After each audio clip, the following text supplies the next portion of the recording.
Hi, my name's David Bell. I'm Professor of Economics at the University of Stirling. This is a short video to explain North Sea oil and North Sea oil revenues, which is important for an understanding of some of the key aspects of the independence debate in Scotland.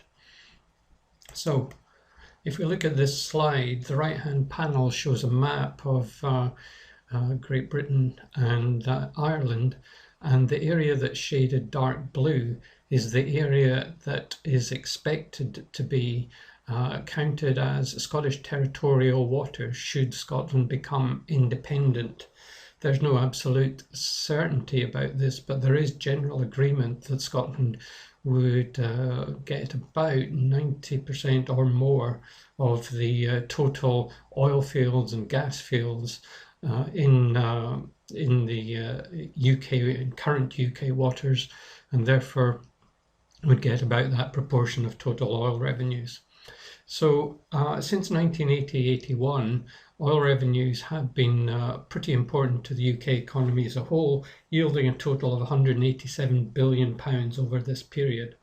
However, recently their value has been declining somewhat, and the latest year for which data are available show that the annual take from the North Sea had come down to 4.7 billion. This is a graph of the real value of oil revenues since 1976-77. And they come in various components: license fees, royalties, ring-fenced corporation tax, supplementary petroleum duty, and petroleum revenue tax. For the last few years, the only two components of these taxes that matter are corporation tax and petroleum revenue tax. And clearly during the 1980s, these revenues peaked. They then dropped back, especially as the price of oil, which is an important determinant of revenues, also fell. Then as the price of oil recovered, the revenues recovered to over £12 billion in 2008-9, but since then they've been on a gradual decline. And this graph also includes forecasts made by the Office of Budget Responsibility for future revenues, and they show also a continuing decline. Now that is hotly contested. It is argued that there is a high level of activity in the North Sea at the moment, and that there will be a very substantial increase in revenues over the medium to long term.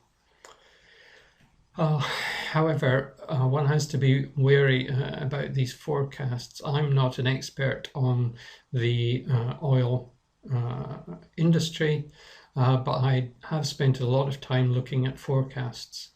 And this graph here shows a set of forecasts made by initially the DTI and now the Department for Employment and Climate Change of oil output and oil production starting in 1994 and going forward to 2013. So these small thinner lines represent the forecasts made by this organization.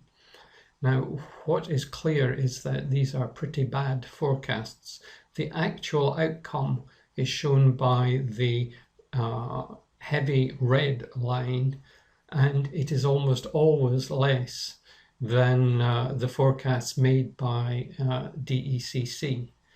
Now, why is this? It may be that DECC have been influenced by over-optimistic projections on the part of the industry. So the net effect is really that one has to be very wary about taking on board industry claims as to where oil production is likely to go in the future, because they are being consistently optimistic about its future path. And that matters because it will constrain the level of revenues that an independent Scotland might be able to achieve, which would help it deal with its fiscal balance, or indeed help it set up an oil fund which could be drawn on by in future generations.